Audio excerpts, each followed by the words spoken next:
dos de las, ayer trabajamos dos de las enfermedades importantes, especialmente para el sistema cardiovascular, ¿no? Una que viene a ser la aterosclerosis y la otra que viene a ser la hipertensión arterial, que es bastante frecuente en nuestro medio, es bastante frecuente en nuestra realidad.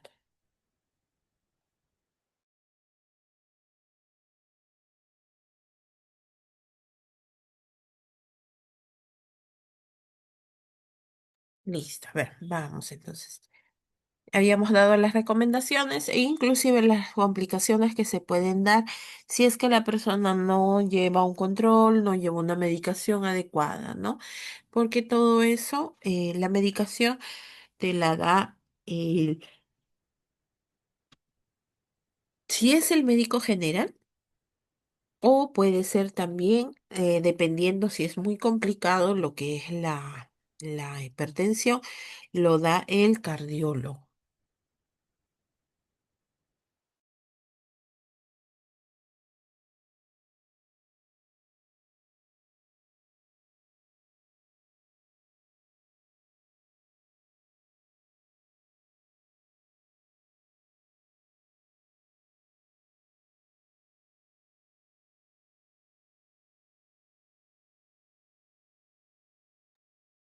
Las complicaciones, como yo les había mencionado, tenemos pues diferentes tipos de complicaciones. O sea que la hipertensión no solamente hace daño al corazón y a las arterias, sino que también puede dañar otros órganos como el cerebro, el ojo, los riñones, ¿no? Entonces hay que cuidarse bastante para evitar este tipo de inconvenientes, ¿no? O en todo caso, pues cuando ya tenemos la enfermedad, tampoco significa que ya es el fin del mundo, ¿no? O que es una condena a muerte, sino que hay que cambiar un poco los hábitos, hay que ir de manera paulatina, siempre teniendo buenos estilos de vida y bueno, pues de esa manera se puede controlar junto con la medicación, ¿no? Siendo bastante, siguiendo las indicaciones, mejor dicho. Y bueno, lo que nos faltaba era acerca de las enfermedades no transmisibles o no infecciosas del aparato respiratorio y de las cuales solamente he considerado el asma, ¿no? ¿Por qué? Porque el asma es una enfermedad que se desarrolla, que se adquiere, más no que se contagia. El asma no se contagia. Yo no puedo contagiar el asma a alguien, ¿no? Yo lo adquiero de repente por genética o porque de repente he tenido en muchas ocasiones lo que es enfermedades respiratorias mal curadas, ¿no? Episodios respiratorios.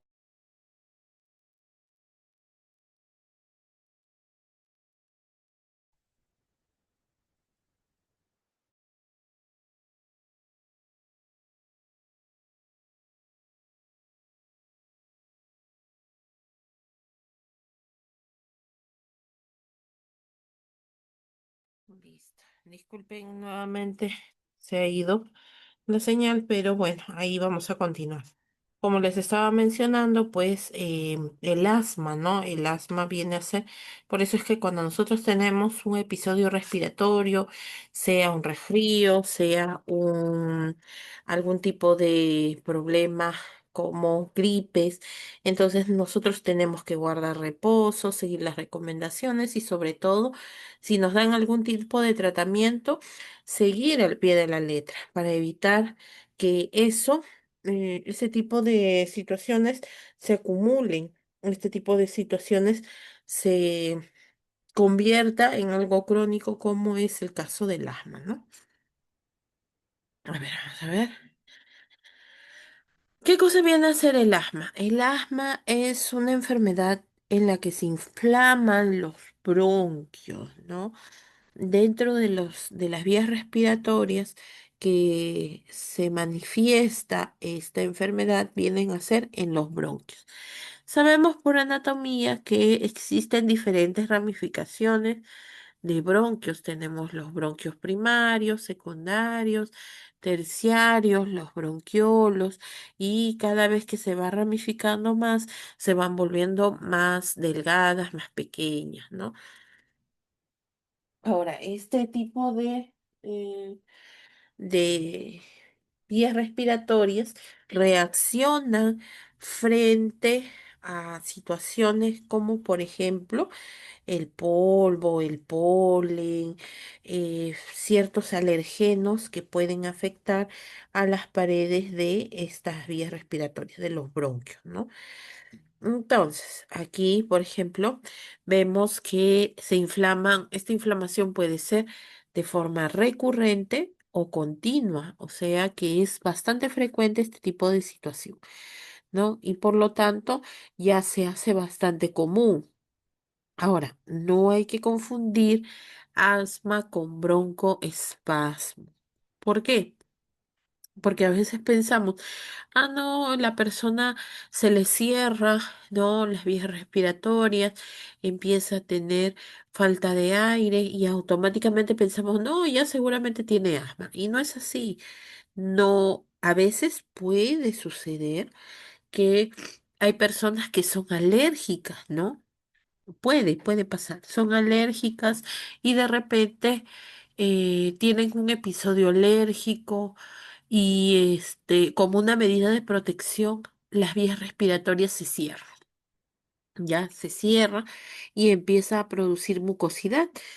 Lo que necesitan ahí, por ejemplo, estos pacientes es una nebulización, necesitan de repente un medicamento para que esos bronquios regresen a su normalidad, pero son episodios pues que son muy alejados o episodios que se dan poco frecuentes. Entonces ahí, por ejemplo, no podemos decir, ah, sí, es asma. No, no, sino estamos frente a un broncoespasmo, o sea, una contracción de las paredes bronquiales, ¿no? Por algún motivo.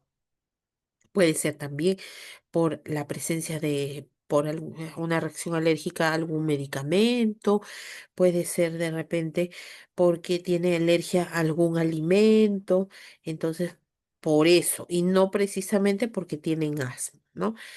El asma se diagnostica por un médico, especialmente por un neumólogo, ¿ya? Pero para esto le tiene que hacer algunas pruebas para poder decir, ah, sí, tiene asma, ¿no?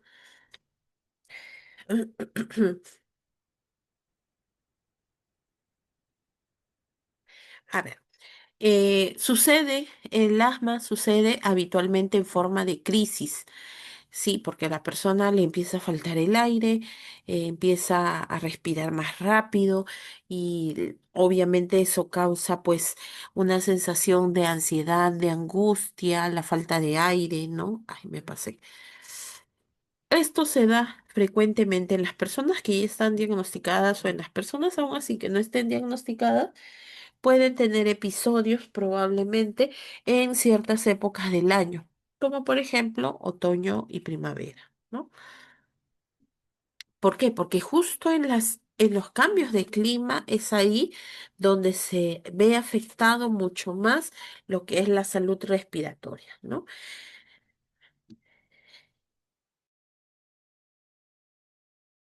Por ejemplo, en épocas, ¿y por qué en otoño y primavera y no precisamente en invierno? ¿Qué pasa? Que cuando es invierno ya tú obviamente estás preparado, ¿no? Te abrigas y tienes ya las precauciones del caso. En cambio, en otoño y en primavera el clima es bastante cambiante, ¿no? De repente en la mañana hace frío y la persona se confía, sale abrigada y después hace mucho calor, la persona transpira. Y eso hace que se saque el abrigo y nuevamente empiezan las corrientes de aire y entonces esos cambios bruscos puede generar que se desencadene en una persona que ya tiene asma, ojo, no en todas, ¿no? En la persona que ya está diagnosticada con asma se puede desencadenar este tipo de situaciones que nosotros los conocemos como crisis asmática, ¿no? Muy bien. ¿Cuáles vienen a ser los síntomas más frecuentes o los más característicos en una persona que tiene asma? La primera viene a ser tos, que puede ser con o sin flema. En algunos casos no hay flema, es como una tos seca, pero hay una característica que,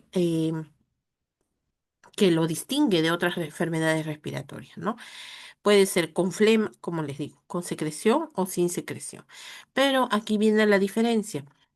Esa tos, cuando la persona va a tomar aire para poder toser, cuando hace esto, entonces ahí se siente un sonido característico que son las sibilancias, ¿no? Entonces la persona toma aire para poder toser y se suena.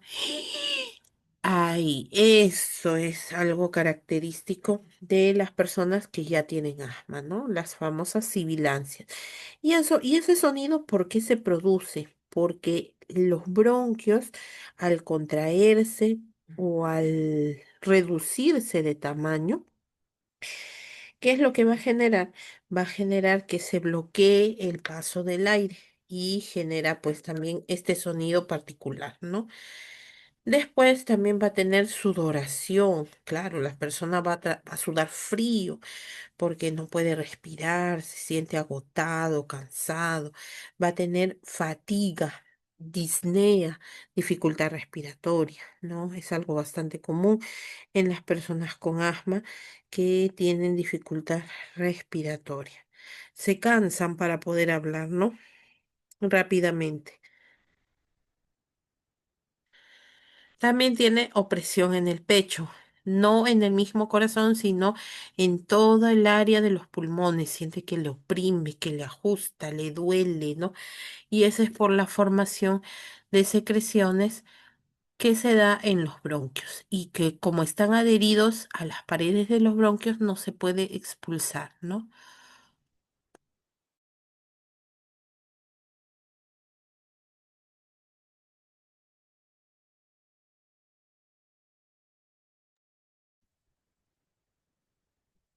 Características de la inflamación. ¿Cómo se produce la inflamación de los bronquios, ¿no? Primero que va a empezar lo que es la hipersecreción. Entra algún tipo de agente extraño y va a generar que se produzca mayor cantidad de secreción de lo normal, ¿no? Empieza a producirse más mucosidad, para ser un poco más claro. Después va a empezar el edema, se va a inflamar las paredes de los bronquios.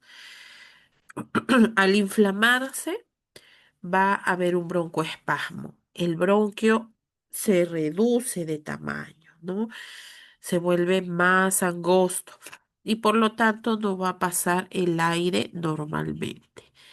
Después tenemos que debido a ese tipo de situación va a producirse una destrucción de las células bronquiales y una cicatrización. Va a quedar como una cicatriz.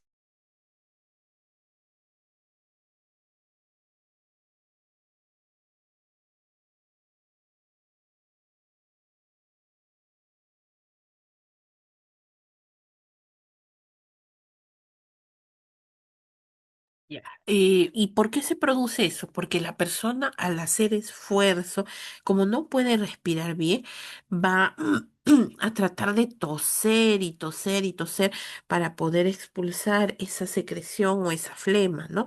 Pero no puede, no va a poder porque esa flema está tan pegajosa, está tan dura que no lo va a poder expulsar fácilmente, ¿no? Necesita de medicamentos como los broncodilatadores, los mucolíticos que vienen a ser los que ayudan a, a disolver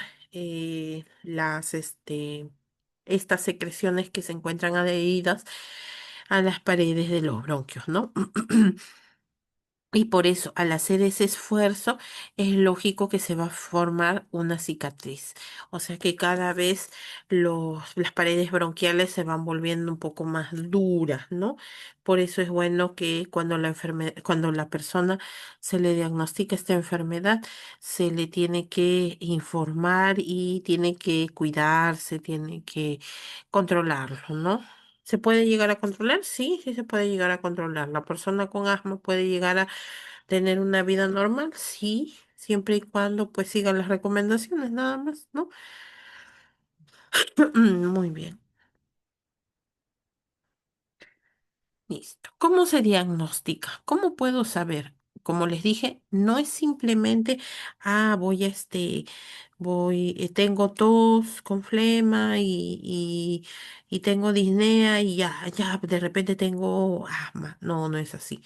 Se tienen que hacer varias pruebas. La prueba principal viene a ser la prueba de espirometría. ¿En qué consiste la espirometría? La espirometría viene a ser un tipo de prueba, como ven ustedes en la imagen, que lo que hace es que al paciente se le pide que sople en una especie de tubo lo más posible, ¿no? Lo más largo posible para poder saber qué cantidad de aire residual tiene en sus pulmones. O sea, no es que sea tan, o sea, la prueba es sencilla, ¿no? Solamente que tiene que el paciente colaborar para poder hacer este tipo de prueba. Muy bien. Ahora, vamos. Ahorita les voy a mostrar un ejemplo de cómo es la espirometría.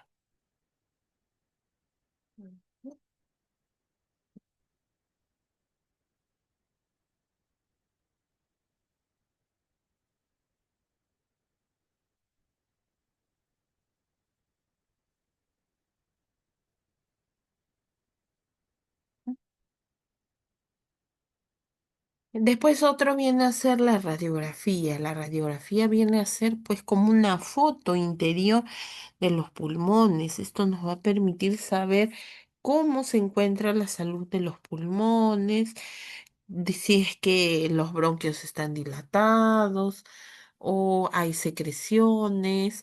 Entonces esto nos va a ayudar también, ¿no? Por ejemplo, aquí voy a acercarlo para que ustedes puedan ver. Vemos que en la radiografía está dilatado, miren los bronquios están dilatados, ¿no? Aquí está dilatados. Esto que se ve como unas ramificaciones blancas, vienen a ser los bronquios, ¿no? Como unas ramitas, como unas rayitas, muy aparte de las costillas, claro, ¿no? Entonces, eso vienen a ser los bronquios, ¿ya? Y se puede ver a través de la radiografía. Otro viene a ser mediante la broncoscopía, cuando ya es una situación un poco más severa, cuando es un poco más compleja, entonces lo que hace el médico es pedir un examen en la cual va a ingresar con una sonda a través de las vías respiratorias de la persona.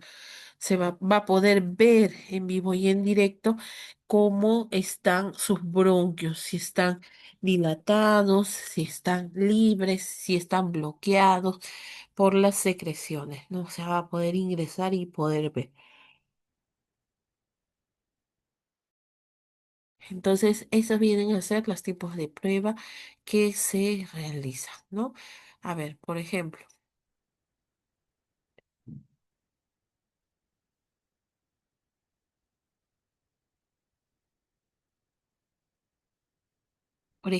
a ver, voy a mostrarles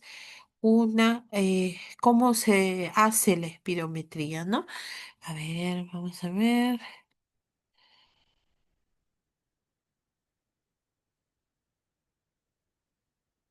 Ujú,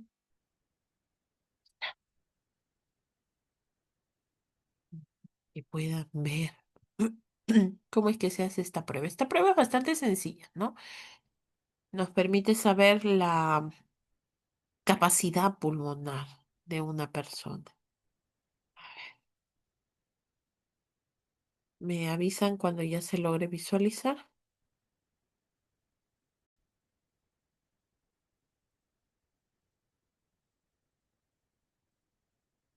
Ya se visualiza, licenciada. Ya, listo, muy bien. A ver, aquí está. Hoy vamos a realizar el procedimiento de espirometría. Espirometría es el procedimiento para poder medir la capacidad de aire que ingresa y sale de nuestros Sí, ya sé. pulmones. Para el procedimiento de espirometría siempre utilizamos lo que son las boquillas descartables. Cada boquilla es para cada paciente. Una vez utilizada, termina el procedimiento, lo desechamos. El primer paso va a ser tomar todo el aire que podamos, en la cual vamos a verlo reflejado en nuestro tórax, ¿ya? El segundo paso va a ser colocarse la boquilla entre los dientes, sellar con los labios y luego vamos a proceder a soplar con fuerza. Tome todo el aire que pueda, colóquese la boquilla entre los dientes, selle con los labios y sople. Siga, siga, siga, siga, siga, siga, siga, siga soplando, siga soplando, siga soplando, siga, siga, siga, continuamos, siga, siga, siga soplando, siga, siga, siga, paramos.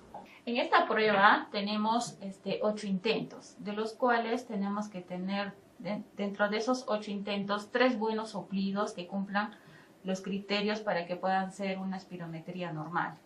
Siguiendo estos pasos, ahora podrá realizar de forma adecuada su prueba de espirometría.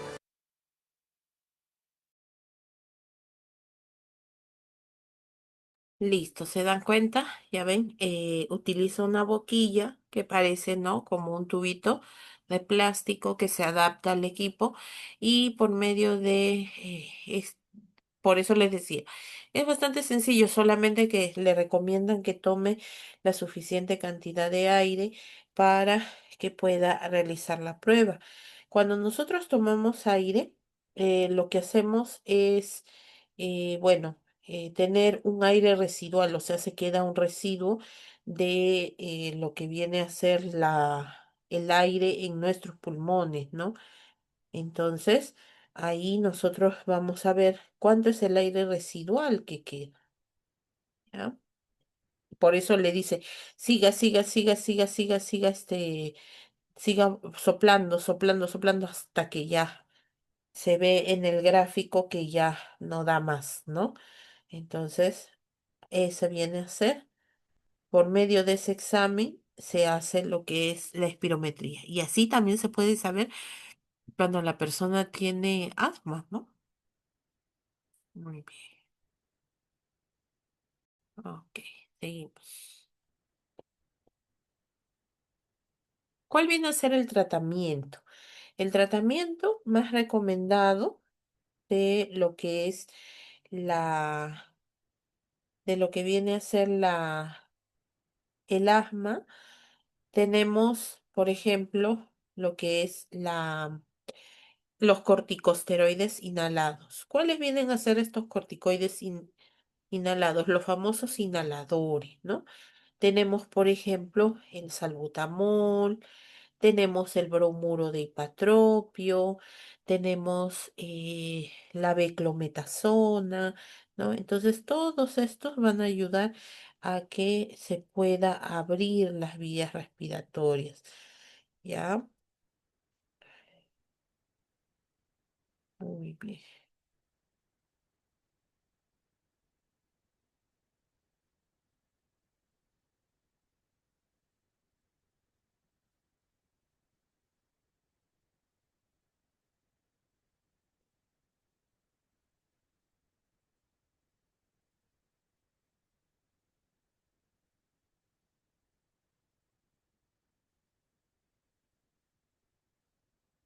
A ver, entonces son tres, acuérdense, ¿ya? Tres. Vuelvo a repetir, el salbutamol, lo que es el bromuro de hipatropio y también em, la beclometasona. Eso vienen a ser los que se utilizan en inhaladores. También se utilizan las nebulizaciones. Cuando ya el inhalador no funciona, entonces se utilizan las nebulizaciones. Estas se hacen normalmente en los hospitales o también se puede hacer, por ejemplo, en lo que viene a ser en la casa. También se puede realizar la nebulización. Hay personas que se compran su propio equipo nebulizador, ¿no? Es un equipo que trabaja fácil Y bueno, lo único que hay que conseguir es el equipo, lo que es el- lo que viene a ser la mascarilla, ¿no? Y el medicamento. Entonces, con eso se puede trabajar, ¿ya? Y, por ejemplo, en el caso de niños que ya frecuentemente se enferman, ¿no? Entonces ya se les nebuliza fácilmente. En casa, más cómodo, con la presencia de los padres, ¿no? En el hospital también, pero a veces el ambiente también ayuda, ¿no? Listo. Entonces, ahí tenemos las nebulizaciones. ¿Cuál viene a ser los medicamentos con los que se nebuliza? Se nebuliza con el salbutamol, se nebuliza también con el fenoterol, ¿ya? Esos son los medicamentos más usados para la nebulización.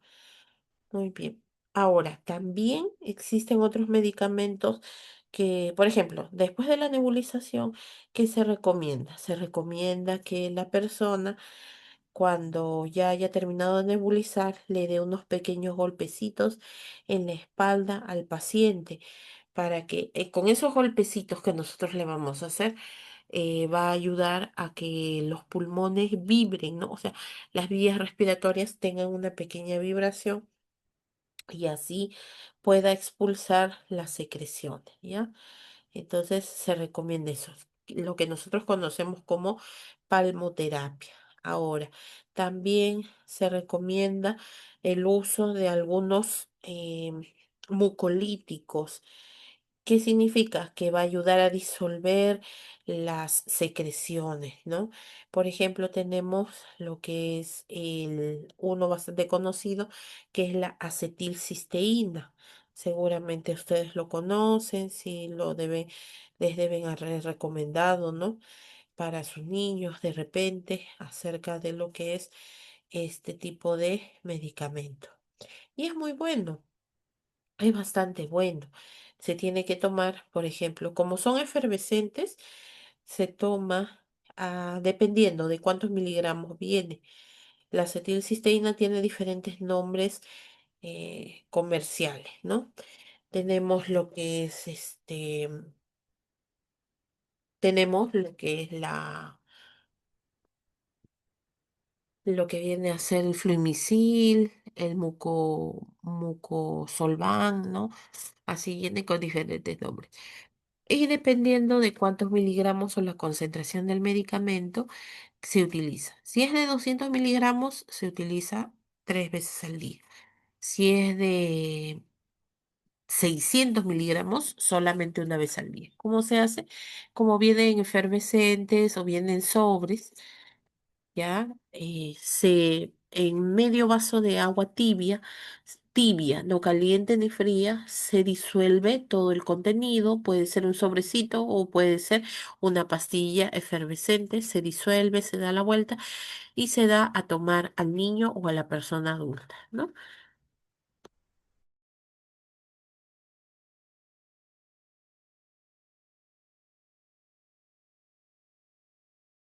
Esto va a ayudar a fluidificar las secreciones, ¿ya? Es bastante efectivo, pero hay que considerar que también debe tomar bastantes líquidos, bastante agua, ¿ya? Evitar que las vías aéreas se inflamen, o sea, hay que evitar que la persona tenga contacto con algunos tipos con algunos alergenos. Por ejemplo, tenemos lo que es el polvo, o sea, evitar, ¿no? Que esté expuesto a este tipo eh, de sustancias o elementos que puedan desencadenar estas crisis asmáticas. Muy bien. No existe, como dice ahí, un medicamento que pueda curar el asma. No, no hay, lamentablemente. Se puede llevar una vida normal, pero siempre y cuando esté controlado, ¿no? Y así poco a poco la persona puede mejorar su calidad de vida, ¿no?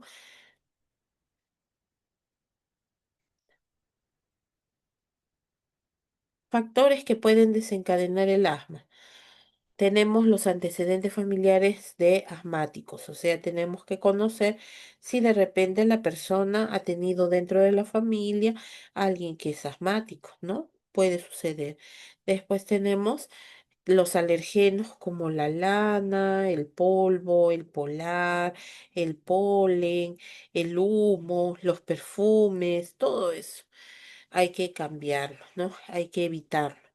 Variaciones de clima, por ejemplo, el frío, el aire seco. A veces también hay personas que presentan sus episodios asmáticos durante la temporada de calor, por lo mismo que sudan, transpiran, ¿no? O cuando hay mayor humedad. Entonces, todo eso puede generar. El estrés también puede generar episodios de asma, ¿no?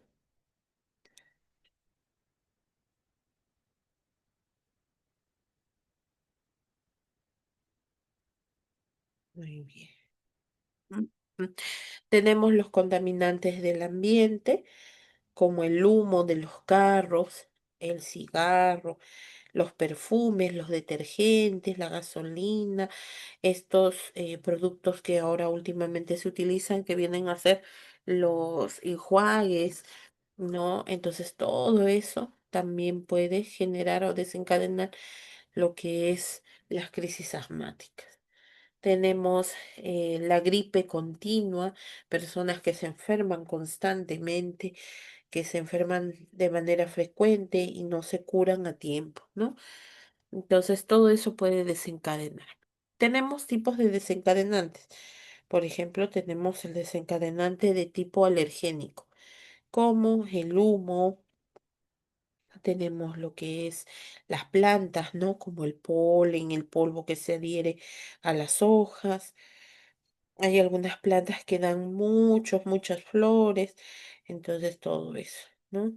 Después tenemos el detergente por el mismo aroma, tenemos lo que es el vino, tenemos lo que es el- lo que viene a ser los enjuagues, ¿no? Los perfumes, tenemos los no alergénicos, como por ejemplo el ejercicio, el hacer actividad física, en algunas personas puede desencadenar también lo que es los episodios o las crisis de asma. El clima, las emociones fuertes, ¿no? Mucha alegría o mucha tristeza, todo eso, el aspecto emocional influye. Tenemos lo que es las infecciones respiratorias. Esto puede generar también crisis asmática. ¿Qué hacer ante una crisis asmática? ¿Qué es lo primero que nosotros tenemos que hacer? Tranquilizar a nuestro paciente. ¿Y por qué? Antes de llevarlo a un puesto de salud, claro, tenemos que tranquilizarlo, porque el hecho de que se estrese o que pueda tener pues una alteración emocional también puede aumentar lo que es el proceso, la crisis asmática. Mantenerlo en posición sentada para que pueda respirar mejor o semisentada, ¿no? Si es que no se puede sentar completamente.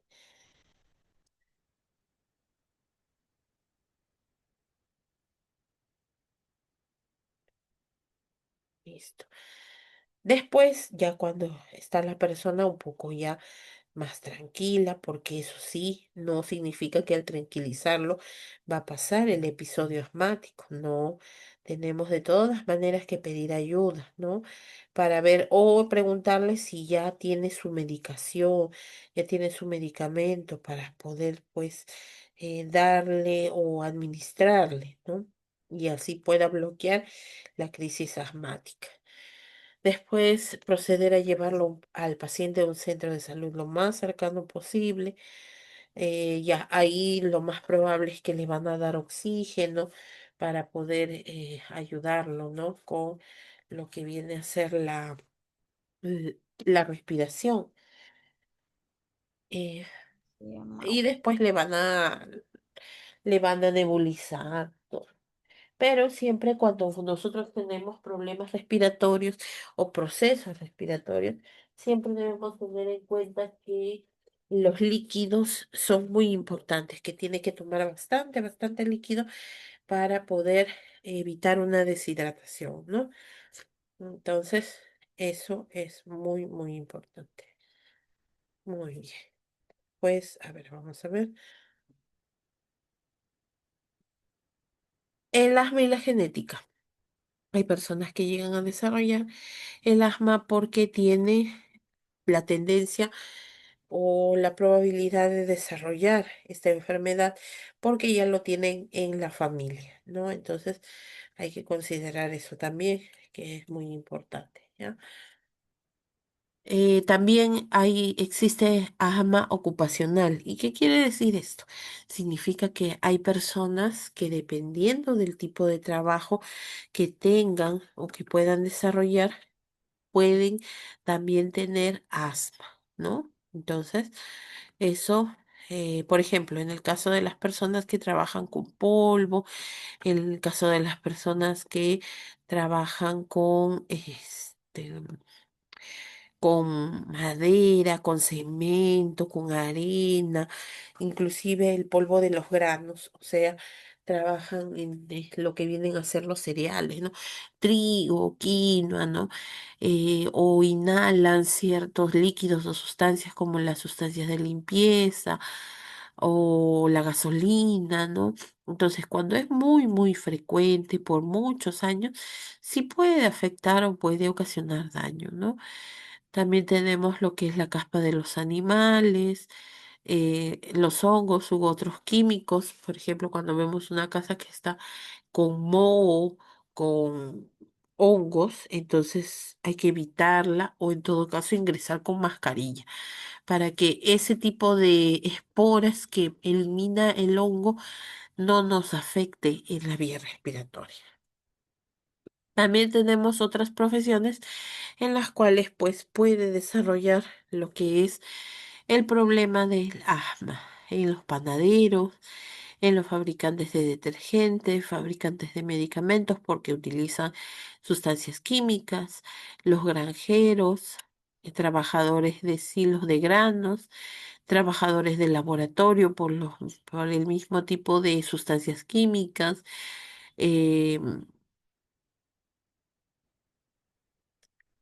Después tenemos trabajadores de que trabajan con metales pesados o con metales como el oro, el cobre, ¿no? Todas esos olores que emanan por el calor, entonces puede afectar. Tenemos lo que es el, personas que trabajan en los molinos, que trabajan con plástico, con madera, ¿no? Por el mismo polvillo, como les digo, hasta con algodón. ¿Ya? Listo. Muy bien. ¿Alguna pregunta con respecto a lo que es asma? Licenciada, yo tengo una duda. Em, ¿Cada cuánto tiempo les coge el asma? O sea, en un día, por ejemplo, ¿cuántas veces a una persona puede coger asma? ¿O es por Crisis. semanas? Crisis asmática, dirás. Las crisis asmáticas, ¿no? En el caso de las crisis asmáticas puede ser variado. Una persona puede tener muchos episodios al día si es que no está controlado, o sea, si es que no tiene medicamentos y todavía no le han recetado, ¿no? Entonces ahí, por ejemplo, puede tener cada vez que tiene contacto con el polvo, con el pelo de los animales, con olores fuertes, por ejemplo, ahí puede presentarse, ¿no? Entonces hay que tener pues mucho cuidado. Y porque de hecho que sí puede presentar, ¿no? Ya. Muy bien. Ok, Ahora, Miss, gracias. sí, ya, ok. Como les decía, entonces esto se puede presentar y en algunas personas que ya están medicadas, justo quería hacer hincapié en eso. En algunas enfermedades que sí ya han presentado control, ¿no? Se ha llegado a controlar lo que es la enfermedad, no curar.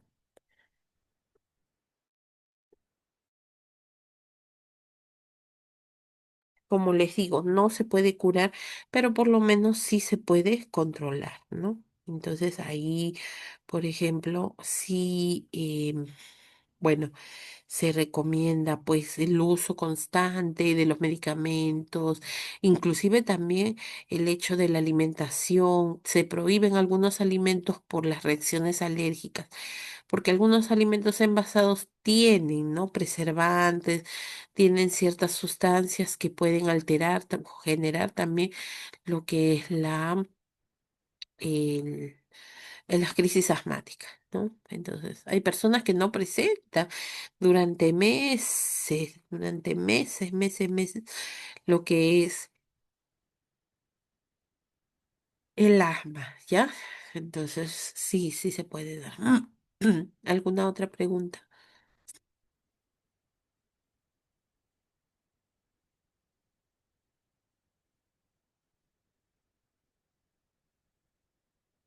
Listo, muy bien. Entonces, ahora sí. Ujú, ujú.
Ujú.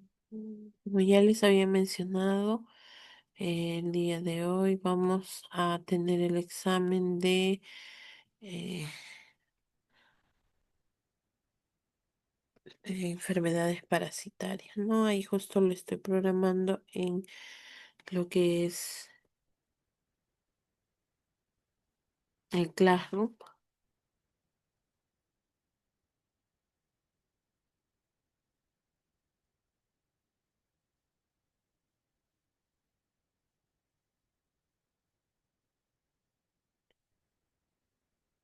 Y estamos.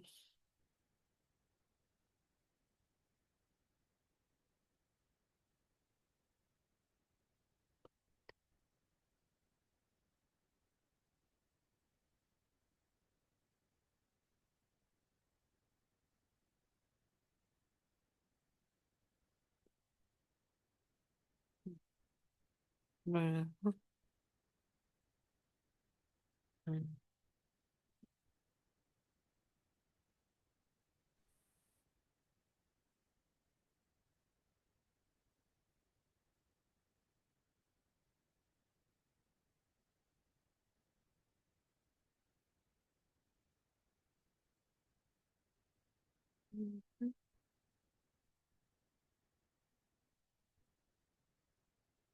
listo, ahí está. En el Classroom ustedes ingresan y lo van a encontrar con el examen número 7. Es el último que se ha publicado, ¿ya?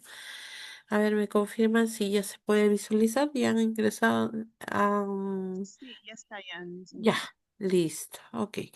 Ya, ahora sí pueden salir del Zoom para que puedan desarrollar. Ya saben que el examen termina a 7:30. ¿Ya? Listo. Que tengan muy buenas noches. Cuídense. Nos encontramos el próximo miércoles para seguir con las clases. Buenas noches, licenciada. Buenas noches. Buenas noches, licenciada. Buenas noches.